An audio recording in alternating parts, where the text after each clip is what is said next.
വരുന്ന ഏറ്റവും പ്രധാനപ്പെട്ട വാർത്ത രമേശ് ചെന്നിത്തല ആഭ്യന്തര വകുപ്പ് ഉറപ്പിച്ചിരിക്കുന്നു എന്നാണ്.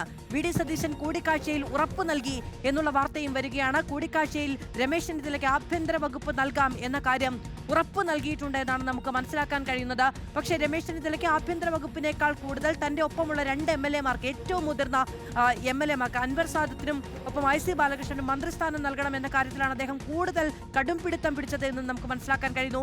റോഷിപാൽ വിവരങ്ങളുമായി ചേരുകയാണ്. റോഷിപാൽ, ആഭ്യന്തരമെന്ന ഉറപ്പ് ചെന്നിത്തലയ്ക്ക് സ്വീകാര്യമാണോ?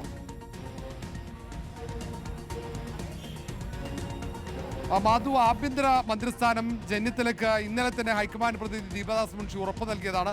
പക്ഷേ രമേശ് ചെന്നിത്തല പറയുന്നത് തൻ്റെ മന്ത്രിസ്ഥാനമല്ല പ്രശ്നം, തൻ്റെ ഒപ്പമുള്ള അൻവർ സാദത്ത്, IC ബാലകൃഷ്ണൻ, ഈ 2 പേരെ മന്ത്രിസഭയിൽ ഉൾപ്പെടുത്താതെ ഒരു നിലപാട് മാറ്റവുമില്ല. താൻ മന്ത്രിസഭയിലേക്ക് ഇല്ല എന്ന മുൻ നിലപാടിലേക്ക് രമേശ് ചെന്നിത്തല എത്തിയെന്നതാണ് ഏറ്റവും പ്രധാനപ്പെട്ട കാര്യം. തനിക്ക് മറ്റു പരാതികളില്ല, തനിക്ക് മന്ത്രിസഭയിൽ അംഗത്വം വേണ്ട, തന്നെ പരിഗണിക്കേണ്ട. പക്ഷേ മുതിർന്ന 2 MLA-മാരുണ്ട്, അവർ തന്നെ പിന്തുണച്ചു എന്ന ഒറ്റ കാരണത്താൽ അവഗണിക്കപ്പെടുന്നത് അംഗീകരിക്കാൻ കഴിയില്ല എന്ന ഒറ്റ നിലപാടാണ് സ്വീകരിച്ചത്. അവിടെയാണ് വി.ഡി. സതീശൻ പറഞ്ഞത് അത് കോൺഗ്രസ് ഹൈക്കമാൻഡുമായി ആലോചിച്ച് KC വേണുഗോപാൽ ഉൾപ്പെടെയുള്ള നേതാക്കളുമായി ആലോചിച്ചതിന് ശേഷം മറുപടി നൽകാൻ, അതായത് അൻവർ സാദത്തിനെയോ IC ബാലകൃഷ്ണൻ അടക്കമുള്ള 2 MLA-മാരെ പരിഗണിക്കാതെ മന്ത്രിസഭയിലേക്കില്ല എന്ന ആ ഒരു കടുത്ത നിലപാട് അവിടെ ആവർത്തിച്ചു വി.ഡി. സതീശന് മുന്നിൽ. അല്ലാതെ മന്ത്രിസ്ഥാനമൊക്കെ നേരത്തെ തന്നെ ഇന്നലെ 45 മിനിറ്റ് ദൈർഘ്യമുള്ള കൂടിക്കാഴ്ചയിൽ ഹൈക്കമാൻഡ് പ്രതിനിധിയായ ദീപദാസ് മുൻഷി തന്നെ എല്ലാ കാര്യങ്ങളും സംസാരിച്ചതാണ്. ഹൈക്കമാൻഡ് നൽകിയ നിർദ്ദേശമാണ് രമേശ് ചെന്നിത്തലയ്ക്ക് പ്രാധാന്യമുള്ള വകുപ്പ് നൽകണമെന്നത്. അങ്ങനെ പ്രാധാന്യമുള്ള വകുപ്പ് എന്നാൽ ഒറ്റ വകുപ്പേ ഉള്ളത് ആഭ്യന്തരമാണ്. കാരണം നേരത്തെ ആഭ്യന്തര വകുപ്പ് കൈകാര്യം ചെയ്ത രമേശ് ചെന്നിത്തലയെ മന്ത്രിസഭയിൽ ഉൾപ്പെടുത്തുമ്പോൾ അതിനപ്പുറത്തേക്ക് അതിന് താഴെയുള്ള അത്ര പ്രാതിനിധ്യമില്ലാത്ത ഒരു പരിഗണിക്കപ്പെടാത്ത വകുപ്പ് കൊടുക്കാൻ കഴിയില്ല.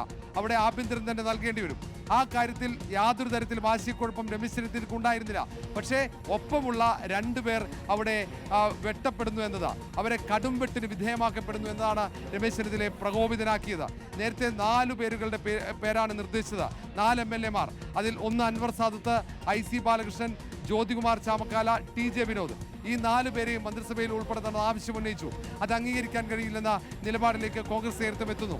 അങ്ങനെയെങ്കിൽ അൻവർ സാദത്തിനെയോ IC ബാലകൃഷ്ണനെയോ മന്ത്രിസഭയിൽ ഉൾപ്പെടുത്തണം. ഈ 2 പേരില്ലാതെ താൻ മന്ത്രിസഭയിലേക്ക് ഇല്ല എന്ന കടുത്ത നിലപാടാണ്. നേരെ മറിച്ച് ആഭ്യന്തര വകുപ്പോ ധനവകുപ്പോ ഉപമുഖ്യമന്ത്രി സ്ഥാനമോ അങ്ങനെ ഒരു വകുപ്പിന്റെ കാര്യത്തിൽ ഒരാശയക്കുഴപ്പവും രമേശ് ചെന്നിത്തലയ്ക്ക് ഇല്ല എന്നതാണ് ഏറ്റവും പ്രധാനപ്പെട്ട കാര്യം.